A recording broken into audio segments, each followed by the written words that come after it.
Hi friends, ഞാൻ അൽത്തു കാസർഗോഡാണ്. അപ്പോൾ എൻ്റെ എല്ലാ ചങ്ങായിമാർക്കും ഹാപ്പി ഈസ്റ്റർ. അതായത് ഈസ്റ്റർ കഴിഞ്ഞു ഇന്നലെ. ഞാൻ ഈ വീഡിയോ ചെയ്യുന്നത് ഈസ്റ്റർ ദിവസത്തിലാണ്. ഒരുപക്ഷെ അപ്ലോഡ് ചെയ്യാൻ ഒരു ദിവസം കഴിയും, അതുകൊണ്ടാണ് ഈസ്റ്റർ കഴിഞ്ഞു എന്ന് പറഞ്ഞത്. അപ്പോൾ ഏതായാലും എല്ലാവർക്കും ഈസ്റ്റർ ആശംസകൾ. നോക്കുക, ഈസ്റ്റർ ദിനത്തിൽ നമ്മുടെ ഷാഫി പറമ്പിൽ ചെയ്ത കാര്യങ്ങളാണ് നമ്മൾ ഇന്ന് ചർച്ച ചെയ്യാൻ പോകുന്നത്. അപ്പൊ ഏതായാലും ഷാഫി പറമ്പിൽ ചെയ്ത കാര്യങ്ങൾ കണ്ടുകൊണ്ട് നമുക്ക് സംസാരിക്കാം. ഓക്കെ, പ്രിയപ്പെട്ടവർക്ക് എല്ലാവർക്കും ഹൃദയം നിറഞ്ഞ ഈസ്റ്ററിന്റെ സ്നേഹാശംസകൾ നേരുക. കുരിശിലേറ്റപ്പെട്ട ക്രിസ്തു ഉയർത്തെഴുന്നേറ്റ ദിനം. എല്ലാ പ്രയാസങ്ങൾക്കൊടുവിൽ, ഇരുട്ടിന്റെ എല്ലാ വഴികൾക്കും ഒടുവിൽ ഒരു പ്രകാശം നമ്മളെ കാത്തിരിക്കുന്നുണ്ടെന്ന ആത്മവിശ്വാസം ലോകമെമ്പാടുമുള്ള വിശ്വാസികൾക്കും സമൂഹത്തിനും നൽകുന്ന ദിനം. കഷ്ടപ്പാടുകൾ അതിജീവിക്കാൻ കഴിയുമെന്നുള്ള പ്രതീക്ഷ നമ്മളിലേക്ക് പകർന്ന ദിനം. ഞാൻ ഇന്ന് ഒരുപാട് പ്രോഗ്രാംസിൽ പങ്കെടുക്കുന്നതിൻ്റെ ഭാഗമായിട്ട് ദുബായിലാണുള്ളത്. 8ഓളം പരിപാടികൾ ഇന്നിവിടെ പങ്കെടുക്കുന്നുണ്ട്. ഒക്കുമെങ്കിൽ ഇന്ന് തന്നെ തിരിച്ചും പോരണമെന്ന് ആഗ്രഹിക്കുന്നു. ഈസ്റ്റർ ദിനത്തിൽ ഇവിടെ 2 ദേവാലയങ്ങൾ സന്ദർശിക്കാനുള്ള അവസരം ലഭിച്ചു. ഒന്ന് സെൻറ് മേരീസ് ദേവാലയം, അതുപോലെ തന്നെ സെൻറ് തോമസ് ദേവാലയം. ഏതാണ്ട് 120ഓളം രാജ്യങ്ങളിലെ വിശ്വാസികൾ പ്രാർത്ഥനയ്ക്കെത്തുന്ന 20ലധികം ഭാഷകളിൽ സർവീസ് ഉള്ളൊരു ദേവാലയമാണ് സെൻറ് മേരീസ് ദേവാലയം. ഞാനിപ്പം അവിടെ നോക്കിയപ്പോൾ തന്നെ English, Malayalam, Arabic, Filipino, Tamil, Urdu, Konkani ഉൾപ്പെടെയുള്ള, മലയാളം ഉൾപ്പെടെ അറബിക് ഉൾപ്പെടെ ഒരുപാട് ഭാഷകളിൽ അവിടെ സർവീസ് ഉണ്ട്. ഇവിടെ സെൻറ് തോമസ് ദേവാലയത്തിൽ വന്നപ്പോൾ 2600-ലധികം കുടുംബങ്ങൾ രജിസ്റ്റർ ചെയ്യപ്പെട്ടിട്ടുള്ള ഒരു ദേവാലയം. സാധാരണ ആഴ്ചകളിൽ പോലും ഏതാണ്ട് 4 സർവീസിലായി 10,000-ഓളം ആളുകൾ പങ്കെടുക്കുന്ന ഈ ദേവാലയങ്ങൾ. അപ്പോൾ അവിടെയുള്ള വിശ്വാസികളെ കാണാൻ സാധിച്ചു, പ്രിയപ്പെട്ട വൈദികരെ കാണാൻ സാധിച്ചു. എല്ലാവരുടെയും പേരിൽ എല്ലാവർക്കും ഒരിക്കൽ കൂടി ഹൃദയം നിറഞ്ഞ ഈസ്റ്ററിൻ്റെ സ്നേഹാശംസകൾ നേരുന്നു. ഇനി നല്ലത് വരുമെന്ന പ്രതീക്ഷയോടെ എല്ലാവർക്കും ഒരുമിച്ച് മുന്നോട്ട് പോകാം. എല്ലാ കുടുംബങ്ങൾക്കും ഒരിക്കൽ കൂടി ഈസ്റ്ററിൻ്റെ സ്നേഹാശംസകൾ. എന്തൊരു മനുഷ്യനാണ് ഷാഫി പറമ്പിൽ.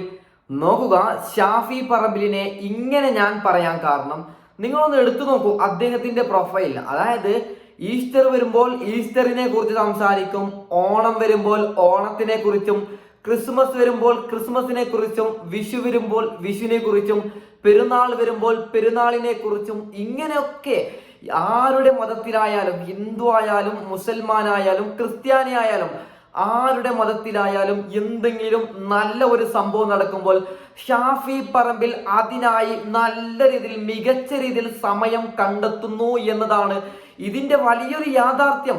നോക്കുക, നമ്മൾ ഏതൊക്കെ നേതാക്കളെ കാണുന്നുണ്ട്. UDF നിന്നൊക്കെ എത്ര നേതാക്കളുണ്ട്. ആരെങ്കിലും ഷാഫി പറമ്പിൽ ചെയ്യുന്ന പോലെ ചെയ്യുന്നുണ്ടോ? ഇല്ല. അതായത് ഞാൻ പറഞ്ഞു വരുന്നത്, BJP-യിലുമുണ്ട് നേതാക്കൾ, LDF-ലുമുണ്ട് നേതാക്കൾ, UDF-ലുമുണ്ട് നേതാക്കൾ. ഈ 3 പാർട്ടിയിലും ആരും ഇത്തരത്തിൽ നല്ല പ്രവർത്തികൾ ചെയ്യുന്നില്ല. ഷാഫി പറമ്പിൽ മാത്രമാണ്. അപ്പോൾ എനിക്ക് പറയാനുള്ളത്, നമുക്ക് വേണ്ടത് ഇത്തരത്തിലുള്ള ഷാഫി പറമ്പിലിനെ പോലെയുള്ള മികച്ച നേതാക്കളെയാണ്. നിങ്ങൾ നോക്കുക, ഇപ്പോൾ നിലവിൽ നമ്മുടെ കേരളത്തും ഇന്ത്യയിലും നടന്നുകൊണ്ടിരിക്കുന്നത് ജാതി പറഞ്ഞുകൊണ്ട്, അതായത് ഹിന്ദുവാണ്, മുസൽമാനാണ്, ക്രിസ്ത്യാനാണെന്ന് പറഞ്ഞ് തമ്മിൽ തല്ലി ചാവുകയാണ്. ഇതിൻ്റെ ഒക്കെ ആവശ്യമുണ്ടോ? ഇതൊക്കെ എന്തിനാണ്? ഞാൻ ഒരൊറ്റ കാര്യം പറയുകയാണ്, നമ്മളെല്ലാവരും മനുഷ്യന്മാരാണ്. നമ്മുടെ ബോഡിയിലുള്ളത് ഒരു ചോരയാണ്, ചുവന്ന ചോരയാണ്. നമുക്ക് സംസാരിക്കാൻ അറിയാം, നമുക്ക് പണിയെടുക്കാൻ അറിയാം, നമുക്ക് ഫുഡ് കഴിക്കാൻ അറിയാം. നമ്മൾ അങ്ങനെയുള്ള ബുദ്ധിയുള്ള ഒരു ജീവിയാണ്. അതായത് അതിന്റെ പേരാണ് മനുഷ്യന്മാരെന്ന്. പിന്നെ എന്തിനാണ് നമ്മൾ ദൈവത്തിന്റെ പേര് പറഞ്ഞുകൊണ്ട്, നിറത്തിന്റെ പേര് പറഞ്ഞുകൊണ്ട് ഇവിടെ വഴക്കുണ്ടാക്കുന്നു? അറിയാത്തത് കൊണ്ട് ഞാൻ ചോദിക്കുകയാണ്. ചിലർ പറയുകയാണ്, നീ മുസൽമാനല്ലേ, നീ ഹിന്ദു അല്ലേ, നീ ക്രിസ്ത്യാനല്ലേ, അങ്ങനെ പറഞ്ഞ് തരം താഴ്ത്തുകയാണ്. എന്തൊക്കെയാണ് ഇത്? അപ്പോൾ നമ്മളൊക്കെ പഠിക്കേണ്ടത്, നമ്മൾ മനുഷ്യന്മാരാണ്, നമ്മൾ ഒന്നാണ്, എല്ലാവർക്കും ഒരു ദൈവമേ ഉള്ളൂ. ഇപ്പൊ ഞാൻ ചില ടീംസ് ഉണ്ട്, ദൈവമില്ല എന്ന് വിശ്വസിക്കുന്ന ടീംസ്. എനിക്ക് അവരോട് പറയാനുള്ളത്, അതായത് ഞാൻ ഒരു ചെറിയൊരു എക്സാമ്പിൾ പറയുകയാണ്. ദൈവമില്ല എന്ന് ഈ ലോകത്തോട് നമ്മളെല്ലാവരും വിളിച്ചു പറഞ്ഞു എന്ന് നിങ്ങൾ വിചാരിക്കുക. അതായത് അങ്ങനെ ഒരു എക്സാമ്പിൾ ചിന്തിക്കുക. അതായത് ദൈവമില്ല, അങ്ങനെയെങ്കിൽ എന്തൊക്കെ പ്രശ്നങ്ങൾ നമ്മുടെ രാജ്യത്തും നമ്മുടെ ലോകത്തും ഉണ്ടാകും. അതായത് ഒരു പെണ്ണ് റോഡിലൂടെ നടന്നു പോകുമ്പോൾ അവളെ കയറി പീഡിപ്പിക്കും, അവളെ എന്തൊക്കെ ചെയ്യും. പിന്നീട് ഒരു റോഡ് സൈഡിൽ കാണുന്ന വീട് നേരെ കയറി ആക്രമിക്കും, അവിടെ പോയി കക്കും. കാരണം എന്താണ്? ദൈവമില്ല. അങ്ങനെ ചിന്തിക്കും. പക്ഷേ ഒരു ദൈവമുണ്ടെന്ന്, ഏത് മതമായിക്കോട്ടെ, മുസൽമാനായിക്കോട്ടെ, ഹിന്ദു ആയിക്കൊള്ളട്ടെ, ക്രിസ്ത്യാനി ആയിക്കൊള്ളട്ടെ, ഒരു എക്സാമ്പിൾ ആണ് പറയുന്നത്. അതായത് ഒരു ദൈവമുണ്ടെന്ന് നമ്മൾ ചിന്തിക്കുന്ന സമയത്ത് നമ്മൾ എന്ത് ചെയ്യും? ഇത്തരത്തിൽ പരിപാടി ചെയ്യൂല, കക്കാൻ പോകൂല. അതായത് കട്ടാൽ നാളെ ദൈവത്തിന്റെ മുമ്പിൽ നമുക്ക് പറയേണ്ടി വരും, പെണ്ണിനെ പീഡിപ്പിച്ചാൽ നാളെ ദൈവത്തിന്റെ മുൻപിൽ പറയേണ്ടി വരും. അങ്ങനെ നമ്മൾ ചിന്തിക്കും. അതുകൊണ്ട് ഞാൻ പറയുകയാണ്, അങ്ങനെ ചിന്തിക്കുന്നതിന് വേണ്ടിയായിട്ടുണ്ടാവും ഒരു പക്ഷേ ഈ ദൈവം എന്ന് പറയുന്നത് ഈ ലോകത്ത് തന്നെ ഉണ്ടായത്. അതായത് വെറുതെ ദൈവം ദൈവം എന്ന് പറയുന്നത്. അപ്പോൾ വീണ്ടും ഒരൊറ്റ കാര്യം ഞാൻ പറയുകയാണ്, അതായത് ഞാനൊരു നിരീശ്വരവാദി എന്ന് നിങ്ങൾ പറയരുത്. അതായത് ഇതെന്തൊക്കെ ദൈവങ്ങളാണ് നമ്മുടെ ലോകത്തുള്ളത്. ഹിന്ദു ആയാലും ക്രിസ്ത്യാനി ആയാലും മുസ്ലിമാനായാലും എല്ലാവർക്കും ഒരു പ്രത്യേക ടൈപ്പിലാണ് എല്ലാവരും വിശ്വസിക്കുന്നത്. അപ്പോൾ എനിക്ക് പറയാനുള്ളത്, എല്ലാവരും, അതായത് നമ്മളിപ്പോൾ ഉദാഹരണം ഞാൻ പറയാം, ഇന്ന് ഈസ്റ്റർ ദിവസത്തിൽ നമ്മൾ ഈസ്റ്ററിനെയും കൂടി നമ്മൾ ബഹുമാനിക്കണം, നമ്മൾ അതിനെയും കൂടി ആഘോഷിക്കണം. നാളെ ഓണം വരുമ്പോൾ, വിഷു വരുമ്പോൾ അതിനെയും കൂടി നമ്മൾ ആഘോഷിക്കണം. അതിനുശേഷം ഈദ് വരുമ്പോൾ ഈദിനെയും കുറിച്ച് നമ്മൾ ആഘോഷിക്കണം. കാരണം നമ്മളെല്ലാവരും ഒന്നാണ്, എല്ലാവർക്കും ഒരു ദൈവമാണുള്ളത്. നമ്മൾ സ്വയം അങ്ങനെയങ്ങ് ചിന്തിക്കുക. അപ്പോൾ ഞാൻ പറയുന്നത്, വെറുതെ ദൈവത്തിന്റെ പേര് പറഞ്ഞ് നിങ്ങൾ ആരും തമ്മിലടിക്കണ്ട. എല്ലാവർക്കും ഉള്ളത് ഒരു ദൈവമാണ്, അത് ആരും ആയിക്കൊള്ളട്ടെ. ഞാൻ പറയുന്നു, ഒരു ദൈവമുണ്ട്. ആ ദൈവത്തിന്, അതായത് നിങ്ങൾ പേരൊന്നും ചിന്തിക്കണ്ട. അള്ളാഹുവാണ്, യേശുവാണ്, അതുപോലെ തന്നെ ഹൈന്ദവരിലുള്ള ദൈവമാണ്, ഇങ്ങനെയൊന്നും നിങ്ങൾ ആരും ചിന്തിക്കണ്ട. ഒരു ദൈവമുണ്ട്, അങ്ങനെ പറഞ്ഞാൽ മതി. അതായത് ഇപ്പോൾ ഹിന്ദുക്കളുടെയും മുസൽമാനുടെയും ക്രിസ്ത്യാനിയുടെയും എന്തെങ്കിലും ഒരു കാര്യം വരുമ്പോൾ നമ്മളെല്ലാവരും ഒന്നാണെന്ന് കരുതിക്കൊണ്ട് നമ്മൾ ആഘോഷിക്കണം. അപ്പോൾ ഞാൻ പറഞ്ഞു വരുന്നത്, ഷാഫി പറമ്പിലിനെ പോലെ നല്ല രീതിയിലുള്ള ഇതുപോലത്തെ നേതാക്കളെ നമ്മൾ സെലക്ട് ചെയ്യണം. വീണ്ടും ഒരൊറ്റ കാര്യം പറയുകയാണ്, നാളുകളിൽ അതായത് കേരളത്തിൽ ഇലക്ഷൻ നടക്കാൻ പോവുകയാണ്.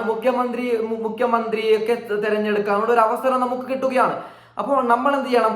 ഞാൻ LDF ആണ്, ഞാൻ UDF ആണ്, ഞാൻ BJP ആണെന്ന് പറയാൻ നിൽക്കാതെ ആരാണ് മികച്ച നേതാവ്, അതിപ്പോ BJPയിലായാലും LDFയിലായാലും UDFയിലായാലും ചങ്കൂറ്റമുള്ള നേതാവ് അവരെയാണ് നമ്മൾ സെലക്ട് ചെയ്യേണ്ടത്. നോക്കുക നിങ്ങൾ, ഷാഫി പറമ്പിലിന്റെ ചെറിയൊരു എക്സാമ്പിൾ ഞാൻ പറഞ്ഞുതരാം. അതായത് ഷാഫി പറമ്പിൽ ഒരു UDF കാരനായിട്ടുണ്ടാവും, അത് ഏത് പാർട്ടിയുമായിക്കൊള്ളട്ടെ. ഞാനിവിടെ സംസാരിക്കുന്നത് ഷാഫി പറമ്പിൽ എന്ന് പറയുന്ന വ്യക്തിയെ കുറിച്ചാണ്. അദ്ദേഹം എന്ത് ചെയ്യുന്നു?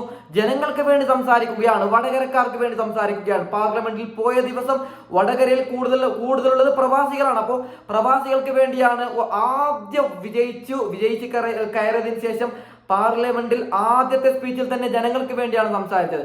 അപ്പോൾ അത്തരത്തിലുള്ള ആൾക്കാരെ വിജയിപ്പിച്ച് വിടുക എന്ന് ഞാൻ പറയുകയാണ്. പിന്നീട് ഒരൊറ്റ കാര്യം പറയുകയാണ്, നമ്മൾ ആരിൽ വിശ്വസിക്കുന്നു, ഏത് ദൈവത്തിൽ വിശ്വസിക്കുന്നു, അതിന് നമ്മൾ ഉറച്ചു നിന്നുകൊണ്ട് അതിനെ മാത്രം വിശ്വസിക്കുക. അത് ക്രിസ്ത്യാനി ആയാലും മുസ്ലിം ആയാലും ഹിന്ദു ആയാലും, അത് അതായത് നമ്മൾ ജനിച്ചത് ഏത് മതത്തിലാണ്, ആ മതത്തിൽ നിന്നുകൊണ്ട് ആ മതത്തിന് നല്ല കാര്യങ്ങൾ വരുമ്പോൾ അതിനെയും, പിന്നീട് വേറെ മതത്തിൽ നല്ല കാര്യങ്ങൾ വരുമ്പോൾ അതിനെയും കൂടി നമ്മൾ സപ്പോർട്ട് ചെയ്യണം. അപ്പോൾ ഞാൻ ഏതായാലും ഈ വീഡിയോ വൈൻഡപ്പ് ചെയ്യുകയാണ്. നല്ല രീതിയിലുള്ള ഷാഫി പറമ്പിലിനെ പോലെയുള്ള മികച്ച രീതിയിലുള്ള നേതാക്കളെ നിങ്ങൾ തിരഞ്ഞെടുക്കുക എന്ന് പറഞ്ഞുകൊണ്ട് ഹാപ്പി ഈസ്റ്ററും പറഞ്ഞുകൊണ്ട് ഞാൻ ഈ വീഡിയോ വൈൻഡപ്പ് ചെയ്യുകയാണ്. Okay, by.